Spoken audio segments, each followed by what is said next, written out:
Hello, we are looking at question 3. This is also from Qmi1500, the 2017 June exam, paper 2. So this is question 3 as I said.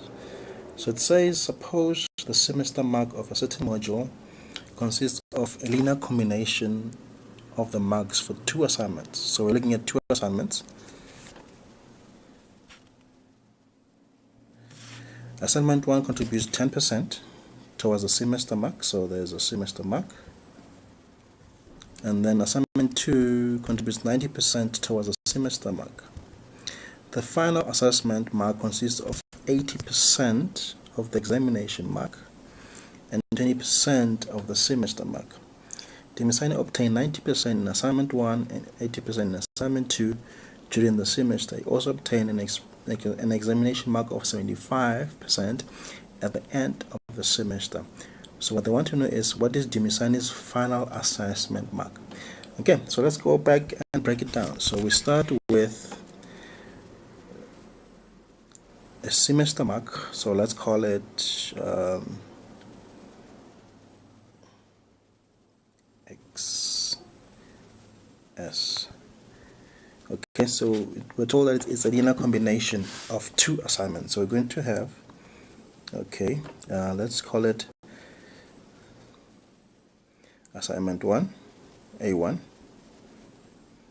plus, we're told that it's linear, so we don't know exactly how it's going to go down as yet. So we just write down, we know that it's a combination of A1 and A2. So it's a combination of assignment 1 and assignment 2.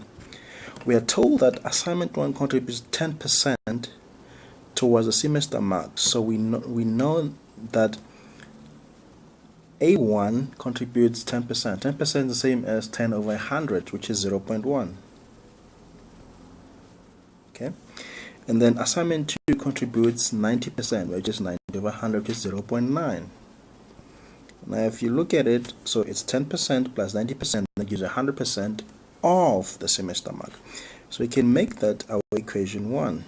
Okay, and then we're told that the final assessment, so we can call it final, the final assessment mark, we're told that it consists of 80% of the examination mark. So there is an exam mark, we'll call it EX, plus, and then 20% of the semester mark. We said semester mark, it's XS, right? So we're told that the final mark is made up of 80% of the examination mark. So 80% is equivalent of 80 over 100, which is 0.8. Then we're told that the other 20% is made up of the semester mark, so this becomes 0.2. So once again, we see that it's 80% here plus 20% there, and that gives us 100. So that looks okay. Then what we do now is go up. We have, so what we could do, it's sub equation 1, my mistake, equation 1 into equation 2, because ultimately we're trying to find the final mark for the student. So what we do then is go up a bit. So we know from equation 2 that F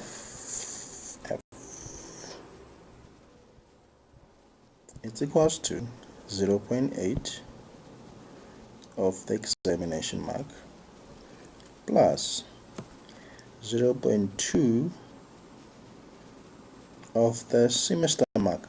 Now the semester mark, we said, is made up from equation 1, is made up of 0.1 of assignment 1 plus 0.9 of assignment 2. Okay, so we try to simplify that further. So it's equals to, this stays the same, 0.8 of examination mark plus, we multiply through 0.1 times 0.2, it's 0.02 of assignment 1 plus 0.2 times 0.9 gives us 0.18 of assignment 2.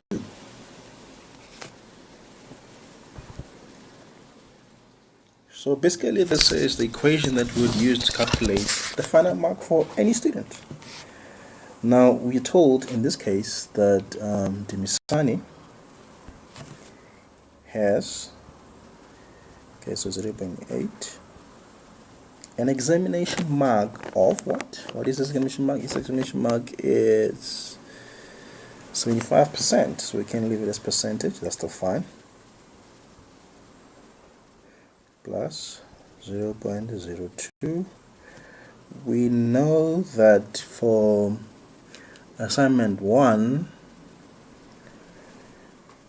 he got 90%, and for assignment 2 he got 80%. Yes, he did.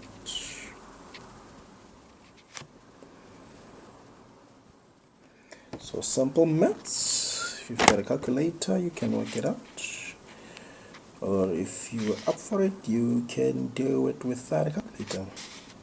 So 0.8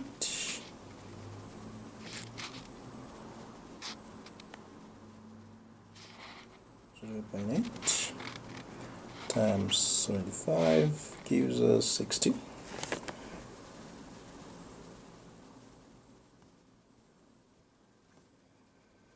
Okay.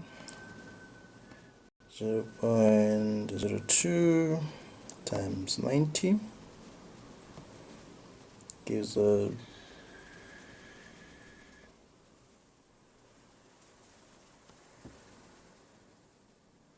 1.8.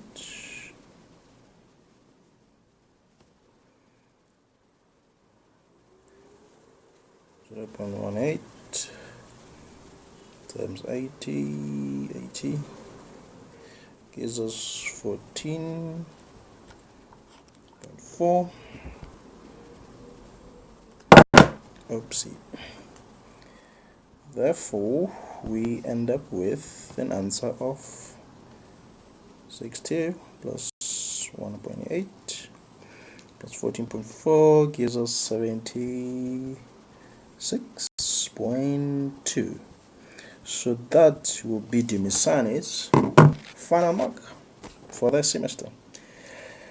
So if we have any student, whatever marks they obtained, we can use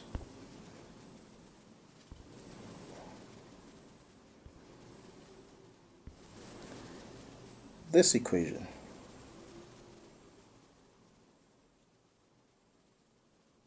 To calculate the year mark.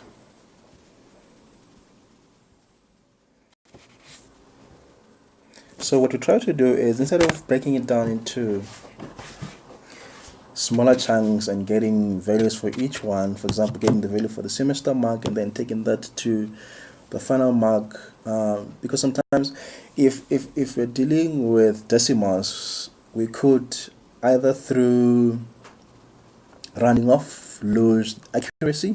So what we try to do, we try to keep it as equations up as far as possible, if possible to the very last step, so that when we put in the values, the actual values, we only do one calculation without having to lose any accuracy through rounding off or through errors. So the whole idea is to try to convert the equations systematically until you're left with one equation that whatever values you're given, you can just use those values to get the answer, so that it's sort of like a repetitive process. Whatever, if you had 10 students to work with, you just need one step, and it is this step here, to calculate the final mark without first calculating the semester mark and then finding the final mark. So you can just use one equation that includes both the assignment marks and the examination mark to calculate the final mark for each student. Thank you so much.